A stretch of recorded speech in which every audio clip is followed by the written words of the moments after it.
ভাবি আমি তো এদিকে টেবিল গুলো একটু গোছাচ্ছি, তুই একটু ওই বড় চেয়ারটা সরিয়ে দিবি ওখান থেকে। আমার না এত বড় চেয়ার তো আমি একবারে ভারী খুব রে, টেনে সরাতে খুব অসুবিধা হয়।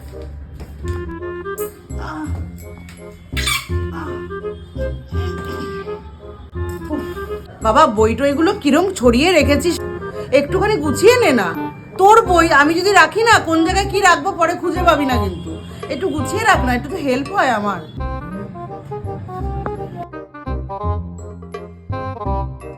এ বাবা একটু পাশের দোকানে যা না, একটু গিয়ে একটু কালো জিরা একটু চিনি এনে দে না, যা না বাবা। আমি রান্নাটা এই ফাঁকে চাপিয়ে ফেলি, আমি বেরোলেই না এখন রান্নাও দেরি হয়ে যাবে।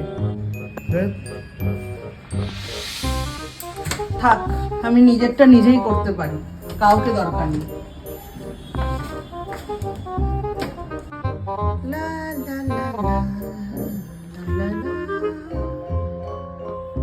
কি কিছু বলবি? তুমি কি আমার উপরে রেগে আছো কেন? কি তুমি তো আমাকে অনেকগুলো কাজই করতে বললে, আমি তো করলাম না, তাও তুমি বকছো না, কিছু বলছো না। না রেগে থাকার কি আছে, জানিস তো বাবা আমাদের জীবনে না সবকিছু এক্সপেকটেশনের উপর ডিপেন্ড করে। আমি যখন তোর থেকে এক্সপেক্ট করতাম তখন আমার খুব কষ্ট হতো। তুই যখন কোনো কাজ করতি না, আমার কথা শুনতিস না, আমার খুব কষ্ট হতো, আমার কান্না পেত। এটা জানিস তো সব রিলেশনশিপেই হয়, যখন তুই কারোর থেকে এক্সপেক্ট করবি তুই কষ্টটাও অনেকটা বেশি পাবি।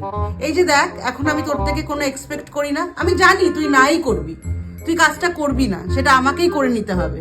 সেই জন্য দেখছিস আমি কিন্তু একদম নর্মাল আছি, একটুও দুঃখও পাচ্ছি না, আমার কিন্তু কষ্টও হচ্ছে না। কোনো রিলেশনশিপেই যখন তুই এক্সপেকটেশন রাখবি তখনই তুই দুঃখ পাবি, আর যখন তোর এক্সপেকটেশন থাকবে না না তখন দেখবি তোর কোনো দুঃখ হচ্ছে না, বরঞ্চ তুই নিজে অনেক স্ট্রং হয়ে যাচ্ছিস, নিজের কাজ নিজেই করতে পারছিস। কিন্তু আমরা তো মানুষ, আমরা জানি না কেন অটোমেটিক্যালি ভরসা করে ফেলি। ধর প্রথম জীবনে বাবা মায়ের উপরে ভরসা করে ফেলি, তারপরে বন্ধু, তারপরেই ছেলে মেয়েদের উপরে ভরসা করে ফেলি।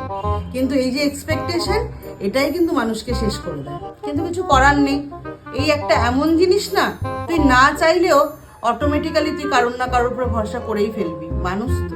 মা আমি তো এত কিছু বুঝতে পারিনি, তুমি আমাকে একটা চান্স দাও, আমি নিজেকে চেঞ্জ করার চেষ্টা করবো।